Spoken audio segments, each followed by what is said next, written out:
harus ada kejelasan siapa yang bisa hakim dengan kewenangannya ya, juga membatasi diri gitu loh untuk tidak masuk ke wilayah kewenangan orang lain. Itu nomor satu itu sebenarnya. Satu kebijakan itu bukan terkadang, pasti gitu ya, dipengaruhi oleh banyak kepentingan gitu. Hakim-hakim Mahkamah Konstitusi minta supaya mereka diperpanjang. Oh iya. Ingat nggak perubahan? Iya betul. Diperpanjang itunya masa jabatannya, iya kan? Hampir semua masalah KPK juga dapat semua. Iya kan dirusak lah semua oleh.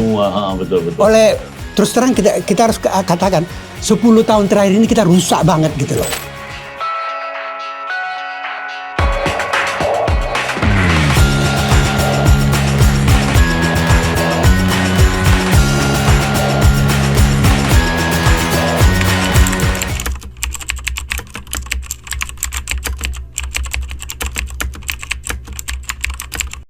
Hari ini saya merasa gembira karena kawan lama saya berkunjung ke podcast ini untuk berdiskusi tentang situasi hukum kita belakangan ini.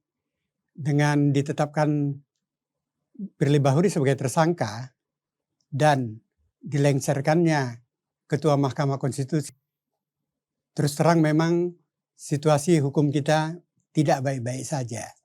Ini adalah dua lembaga yang sebenarnya dihasilkan oleh Reformasi 1998.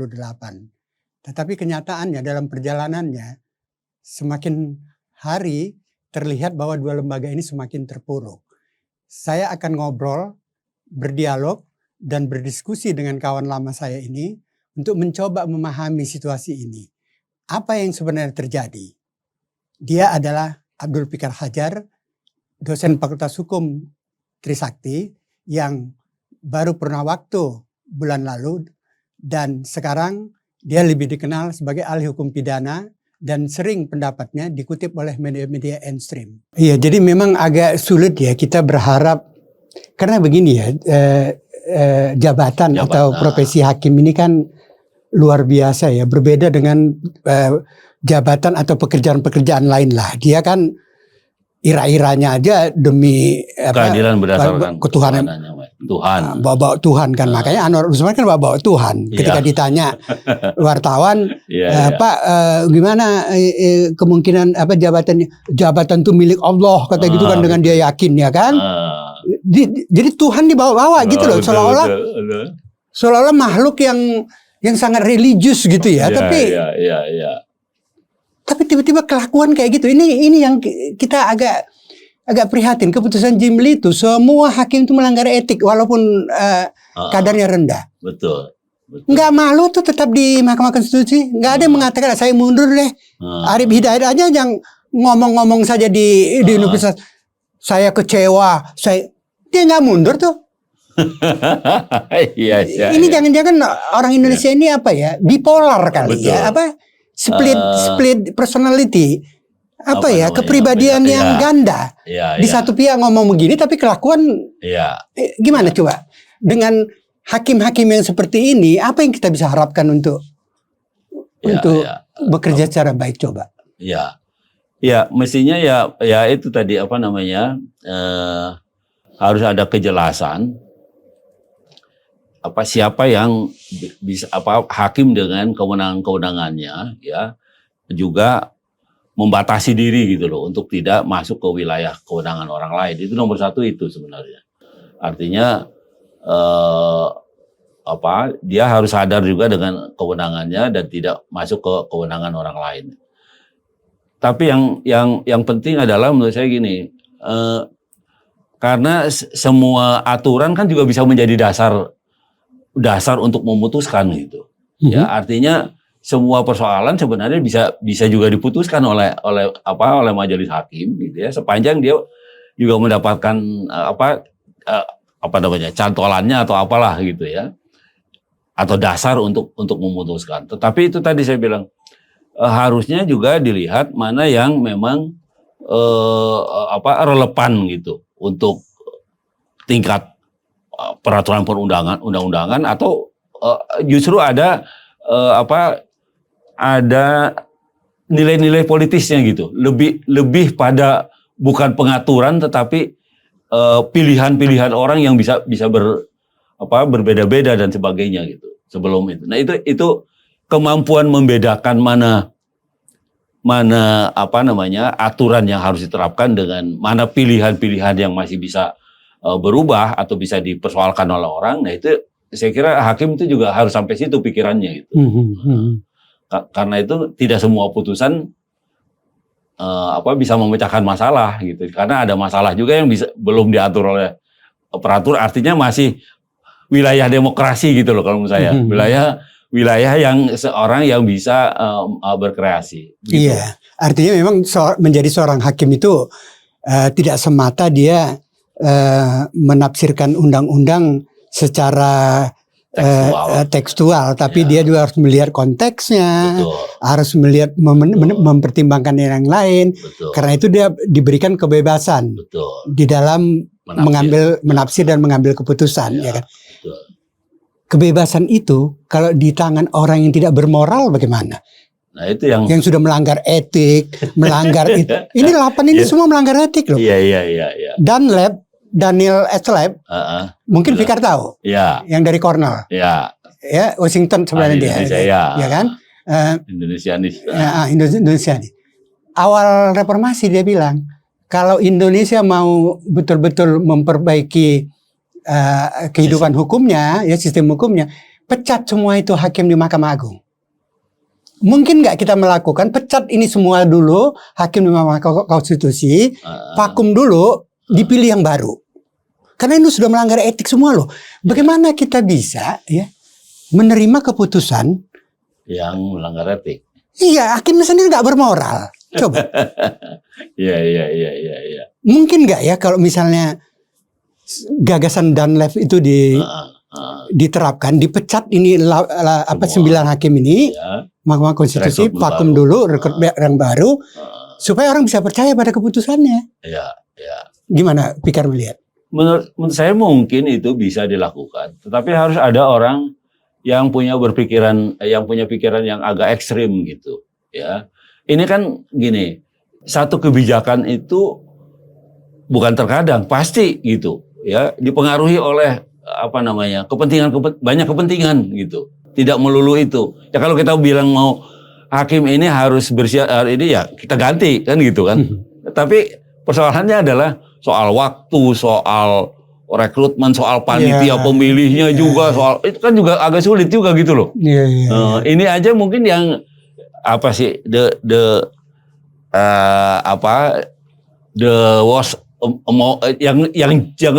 yang terbaik dari yang buruk kan akhirnya begitu kan kita bilang. Yang buruk dari yang terburuk. Yang baik dong. Yang terburuk. Kalau yang buruk ya buang tempat sampah kan. Nah itu yang ada itu. Ya memang tidak bagus semua gitu. Tapi ya ini kira-kira mungkin dianggap ini yang terbaik yang masih bisa digunakan untuk mekanisme kehidupan kita berbangsa kan bisa begitu kan ininya. Pikirannya kan begitu. Gitu.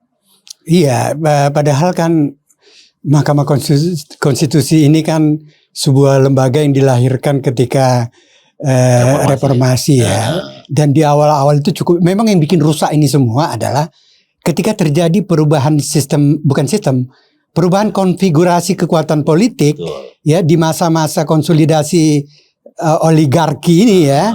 Itu kan semua itu di belakang ini kan oligarki sebenarnya yang memainkan uangnya lalu meletakkan orang jadi presiden segala macam. Mereka rusak semua itu KPK dirusak, undang-undang diubah supaya mereka aman kekayaan. Kan ini semuanya persoalan bagaimana menguasai institusi negara dan sumber daya alam gitu loh. Jadi mereka tuh berebut ini sekarang nih oligarki ini dengan menempatkan boneka-bonekanya. Semua yang calon-calon presiden ini segala macam kalau nggak ada uang. Ya, betul. Di Indonesia ini politik uang. Orang menang itu karena bagi-bagi uang gitu. Betul. Itulah yang merusak ketika dagang sapi waktu itu. Hakim-hakim Mahkamah Konstitusi minta supaya mereka diperpanjang Oh iya. Ingat iya, nggak perubahan Iya betul. diperpanjang itunya masa jabatannya, iya kan? Hampir semua kalau masalah KPK juga dapat semua. Iya kan dirusak lah semua oleh Betul. terus terang kita harus katakan 10 tahun terakhir ini kita rusak banget gitu loh. Betul. KPK-nya rusak, MK-nya rusak ya. Jadi kita nggak bisa memperbaiki ini hanya memperbaiki KPK-nya dan MK-nya, tetapi konfigurasi kekuatan politik itu harus kita ubah. Haruslah kita pilih presiden-presiden punya komitmen yang kuat terhadap penegakan hukum, pemberantasan korupsi. Kalau tidak, diganggu lagi kayak gini nanti nih. Betul. Nah, kan sayangnya kan gini, lebih banyak tokoh yang muncul menjadi presiden itu bukan, ya mungkin mereka juga aktivis yang mengerti pergerakan dan mengerti ini mekanisme di kemasyarakatan gitu ya. Tetapi menurut saya lebih banyak tekanannya pada kekuasaannya gitu, pada politiknya gitu, pada mengakomodasi banyak kepentingan gitu. Itu yang lebih banyak itu. Karena itu kita dapatnya ya presidennya seperti ini gitu. yang ngetop, kemudian kelihatannya baik dengan rakyat gitu, padahal kita juga nggak ngerti apa kepandaiannya apa segala macam, dia bisa memimpin atau enggak gitu. Ya enggak kan, ini pasti juga ada saya percayalah ada mainstreamnya gitu, ada garis yang memimpin ini, meskipun umpamanya kita punya presiden sekarang seperti itu, tapi sebenarnya ada yang lebih berkuasa dari dari yang menentukan dari presiden ini. Iya, di belakangnya itu. Karena kalau kita dapat presiden yang bijaksana, ketika Anwar misalnya mau mengawini adiknya, tentu kan dia bilang dua pilihan kan. Anwar, lu boleh mengawini adik gue, tapi lu mundur. Mestinya gitu. Atau dia bilang ke adiknya, lu nggak boleh kawin sama Anwar, nanti itu mengganggu, ya kan? Iya, mestinya gitu. Kan tidak mungkin kita dapat presiden seperti itu kan, iya kan? Nggak ada pikiran itu, nggak akan mungkin ada juga. Nggak gitu. mungkin ada juga. Kalaupun terpikir gitu ya, nggak mungkin dilakukan gitu. Dan hakim-hakim Mahkamah Konstitusi yang sekarang bertahan ini, itu kan mereka nggak ada rasa malu menguji sendiri undang-undang yang mengatur diri sendiri. Itu bagaimana memperpanjang? Betul. Sakit jiwa ya kan, karena dipikir-pikir ini gimana ini? Iya kan? Betul ya, itu yang nggak masuk akal gitu. Itu katanya dagang sapi loh, tukar menukar. Iya kan? Iya kan? Ya kan?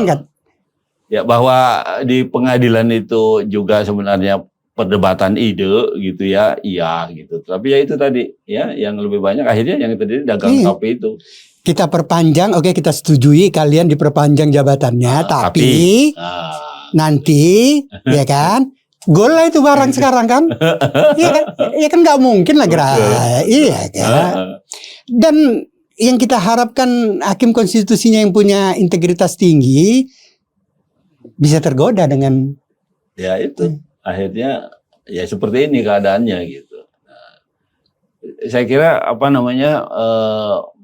persoalan-persoalan ini akan tetap muncul pada waktu-waktu yang akan datang juga. Nah, karena itu sebenarnya teman-teman yang main di peraturan perundang-undangan di sistem itu harusnya ya ini juga memperhatikan juga. Saya kira teman-teman di hukum tata negara itu juga sampai pikirannya ke sana gitu ya. Cuma mungkin nggak kelihatan ininya upaya yang dilakukan merubah keadaan gitu supaya tidak seperti itu. Gitu. Memang sih masyarakat sipil kita ya, civil society kita ini kan agak lemah ya. Kampus kita juga sudah dibungkam ya, banyak rektor-rektor yang juga berorientasi pada jabatan ya kan, ya kan.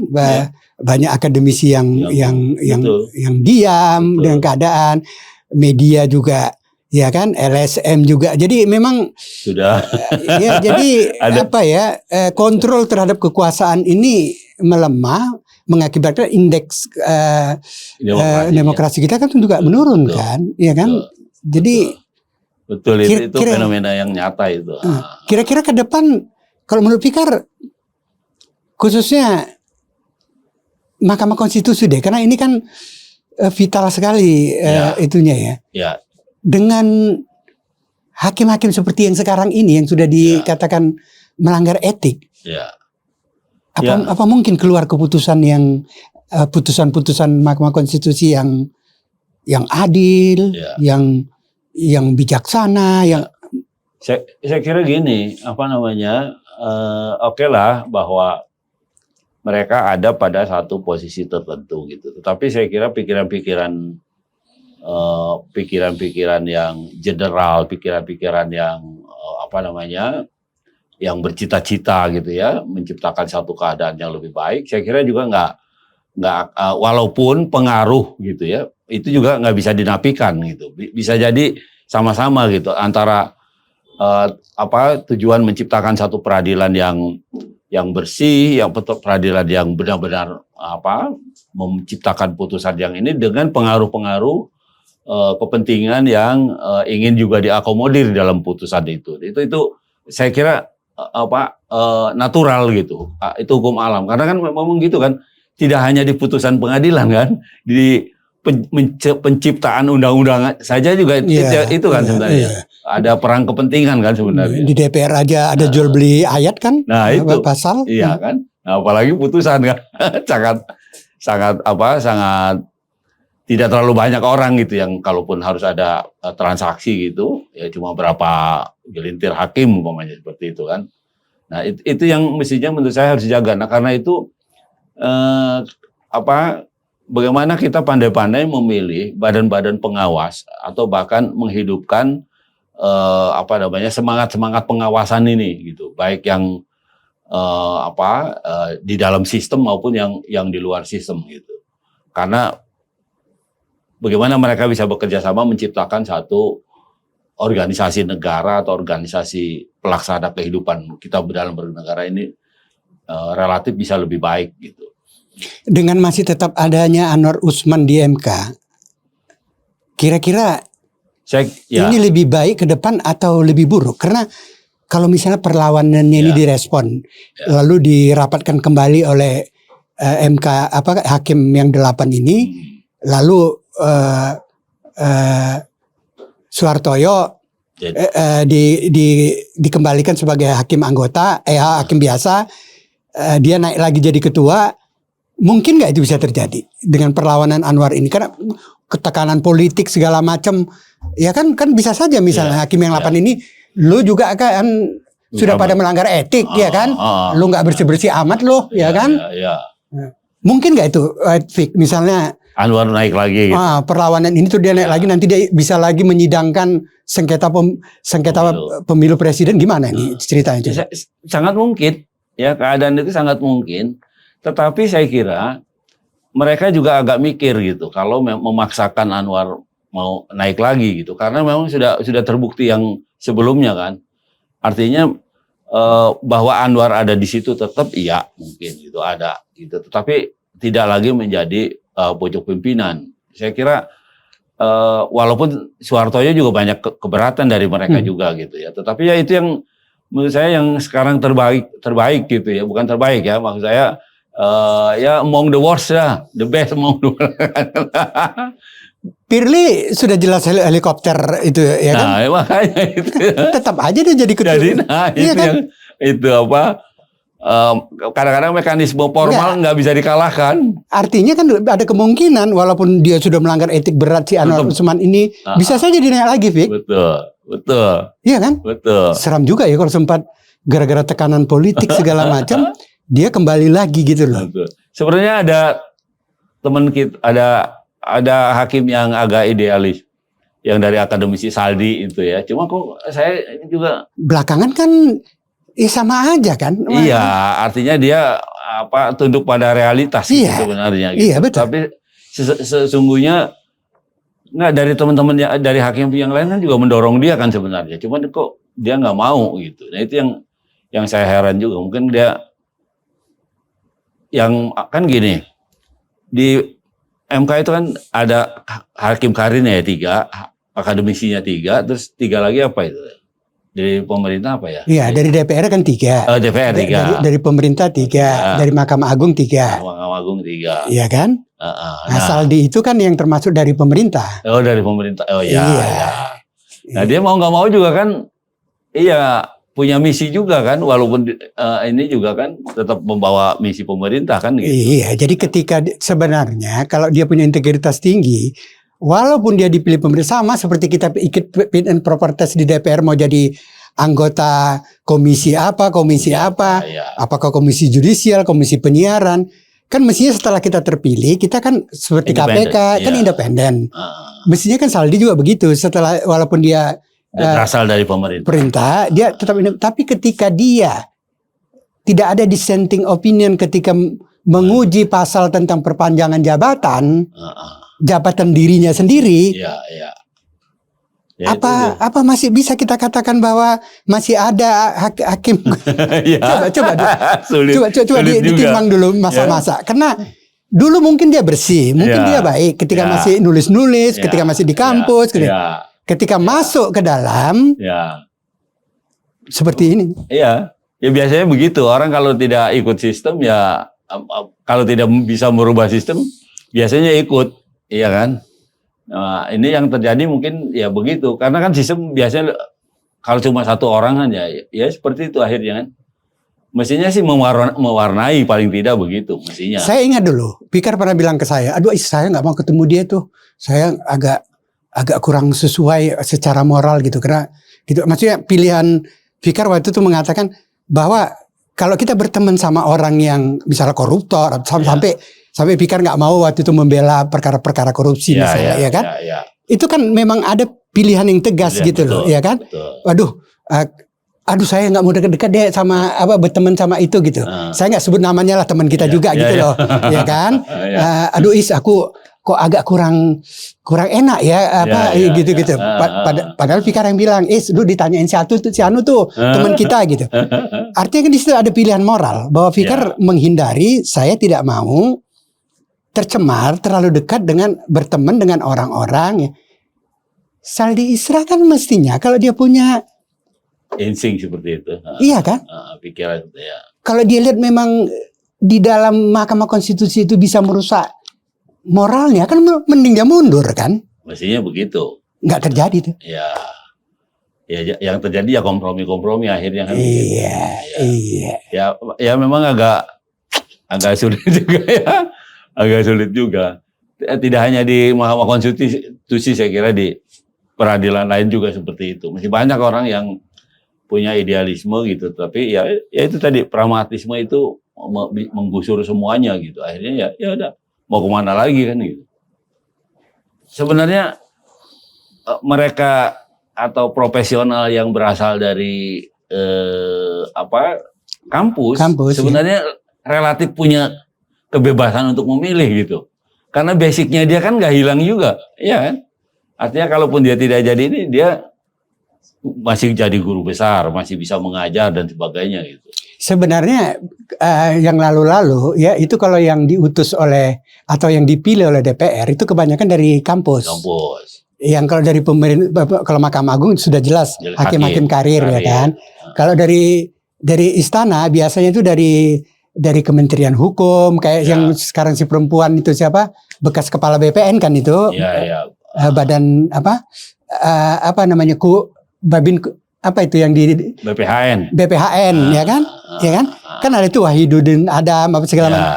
Ya kan diambil dari kementerian yang dieksekutif kan. Nah, DPR biasanya memilih yang dari kampus.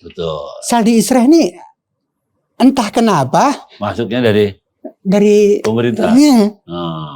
Itu saja kita udah curiga kan? Iya.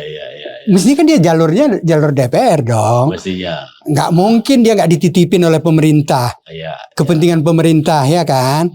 Kalau dia mewakili pemerintah pasti ada titipannya juga kan. Iya, jadi kan bisa jadi drama yang kemarin itu. Yang ketika keputusan Anwar Usman itu dia bilang dissenting opinion gini. Aneh, saya baru mengalami sekali begini. Jangan-jangan drama kan? Bisa juga. Iya kan? Ya bisa juga itu. Ketipu kita. Wah, Akhirnya ya sama juga gitu ya. Iya kan? Mestinya mundur dong. Mestinya. Arif Hidayat pidato di kampus ini, pidato kampus ini mengatakan institusi tempat saya bekerja Begini. awan gelap, apalah gitu, suram apa segala macam. Tapi tetap di situ. Dan dia dulu kan tempat dapat kasus nitipkan keponakannya ke kejaksaan itu kan? Iya. Kan Karena dia kena kasus juga ya, benar itu. Betul itu. Dan itu dipilih kembali, dilanjutkan Ya. rusak betul ya. Apa? Ya isinya ya kepentingan, jadi tidak murni profesi yang betul-betul dipilih orang yang ini gitu. Ya tapi akhirnya seperti itu gitu. Sebenarnya akademis kita ini di kampus kan pikir lama ya di kampus ya. Sebenarnya prihatin gak sih dengan kondisi hukum kita yang ya dua lembaga yang kita harapkan ini adalah KPK, MK yang rusak begini nih. Kita nggak dengar tuh suara dari kampus ya. Iya, memang. Apa yang terjadi di kampus? Sepertinya di kampus itu orang asik atau mereka asik itu dengan kalau memang mungkin saya tidak terlalu serius ya. Yang serius itu untuk naik jabatan itu harus mengumpulkan, itu juga penelitian yang banyak begini begitu. Itu ini bikin pusing juga sebenarnya. Ya. Kalau enggak persyaratan administratif itu. Iya, persyaratan administratif itu 2 tahun 4 tahun itu enggak terkejar gitu. Itu yang bikin mereka pusing-pusing. Makanya kepedulian ke dunia luar tuh agak jarang-jarang juga gitu. Jadi mirip kayak Orde Baru waktu mahasiswa dibikin sibuk dengan NKK sehingga nggak sempat mikir politik di luar. Betul. Sekarang dosen-dosen juga di kampus disibukkan dengan pangkat apa segala macam gitu. Ngurus-ngurus administrasi segala macam, sibuk, nggak sempat mikirin dunia luar akhirnya seperti itu kan. Walaupun bisa juga melalui tulisan-tulisan sebenarnya, tulisan-tulisan yang bisa menjadi kredit juga gitu. Berarti jago juga sistem orang yang di belakang ini yang membentuk sistem kehidupan kita ini bisa begini ya. Kampus dirusak, ya kan? Lembaga negara, judikatif dirusak, ya kan? Betul. KPK dirusak. Siapa ini ya yang jadi otaknya ya kok? Apa oligarki yang orang-orang? Iya. Ininya kan ujungnya kan sebenarnya pragmatisme gitu, ya kan? Ya saya kira ya nggak keluar dari itu para oligarki ini yang punya kepentingan di negara ini untuk tetap survive gitu. Itu yang saya kira kalau kita menunjuk umpamanya satu kekuatan politik tertentu juga enggak gitu, ya kan? Karena sepertinya sekarang berganti-ganti kan gitu kan. Nah, tapi ada kekuatan sendiri yang tidak berganti-ganti. Yang tidak berganti-ganti. Mereka ini tak lebih dari boneka-bonekanya mereka kan. Betul. Yang sekarang lagi bertarung ini loh, yang 3 pasangan ini kan. Betul. Iya kan? Padahal bohirnya sama itu. Bohirnya sama. Benar sama. Iya. Jadi hampir putus asa kadang-kadang kita untuk mencari di mana sebenarnya simpulnya. Untuk bisa kita urai, lalu kita memulai, karena kita nggak punya tradisi dari mulai zaman Orde Baru, itu kita nggak punya tradisi dan budaya hukum yang hakimnya punya integritas, masyarakatnya rela tunduk pada hukum bukan karena dipaksa, bukan karena ditakut-takuti. Kita nggak punya tradisi itu. Yang kita punya adalah personalisasi hukum. Jadi kalau berurusan dengan hukum, berusaha mendekati penegak hukum. Orang tidak impersonal. Ya, betul itu. Jadi tadinya saya berharap pada Mahkamah Konstitusi itu ya, yang memecahkan menjadi contoh bagi institusi lain gitu loh, soal independensinya dan sebagainya gitu. Tapi ternyata yang nggak menular juga. Dengan perlawanan Anwar Usman ini malah memperpanjang persoalan ini. Betul. Tadinya kita kira kan sudah selesai dengan keputusan Jimli dengan MK-nya kan. Kita nggak tahu ini bola kemana ini bergulir, karena dengan dia melawan mengajukan keberatan melalui penasihat hukum kalau iya kan repot kita nih, kita nggak tahu kan karena seperti apa. Tapi di Mahkamah Konstitusi sebenarnya aturan gimana, Fik?